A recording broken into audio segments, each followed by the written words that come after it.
Et c'est à nous, à nouveau. Je suis bien content de vous retrouver pour avancer l'Absor. On va continuer ce chapitre important. J'espère le finir ce soir. J'espère que vous n'êtes pas gavés de rabâchage de Psor, mais c'est un sujet plus qu'important.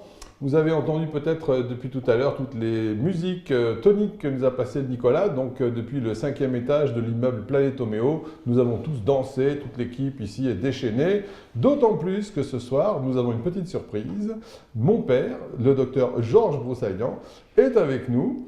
Donc notre Afionne de service est là. Afionne, vous savez que ce pseudonyme, il l'a emprunté pour la raison que c'est le territoire de nos ancêtres dans l'actuelle Turquie, Afyon. C'est le pays de l'opium. Le pays de l'opium, où, comme vous le savez, je vous ai raconté l'anecdote de mon grand-père qui, 80 ans après, a eu un peu de peine à se faire opérer dans la mesure où il était gavé d'opium étant petit. C'est vrai que dans le biberon, un petit coup d'opium, ça fait dormir les bébés, ça marche très bien. Il y a une adaptation moderne.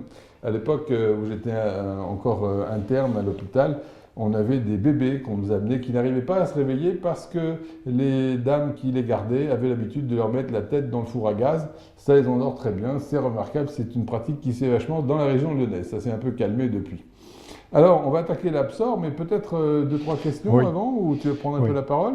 Oui, non, c'est très bien parce que j'assiste aux cours, je suis très heureux de me recycler, de voir, et surtout de voir l'évolution qui s'est produite depuis la façon où j'ai commencé à exercer, c'est-à-dire ça remonte à 1956, et où pour la première fois, j'ai eu le contact du répertoire en 1956, et où je l'ai traduit et je l'ai mis à la disposition des étudiants en 1963-64, et de voir tout le travail qui a été accompli, parce que des médecins unicistes, c'était une rareté. Nous allions chez le docteur Nogier pour recevoir l'enseignement du maître, et nous étions à peine une vingtaine, une trentaine.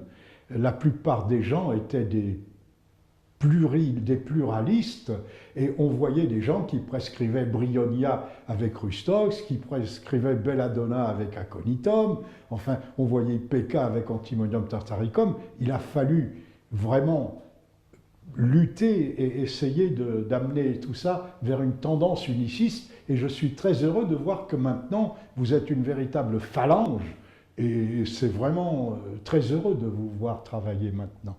On est arrivé, grâce à Internet, j'espère, à pouvoir un peu prolonger l'homéopathie, parce que dans la situation qui est actuelle, c'est qu'on gargouille dans le pluralisme le plus abject et on n'est pas encore sorti d'affaire quand même. Hein. Et surtout, vous avez cet énorme avantage de travailler, vous avez remis à la réalité, vous avez fait ressurgir les prescriptions liquides. Nous étions toujours avec les prescriptions de Kent, les niveaux de Kent, etc.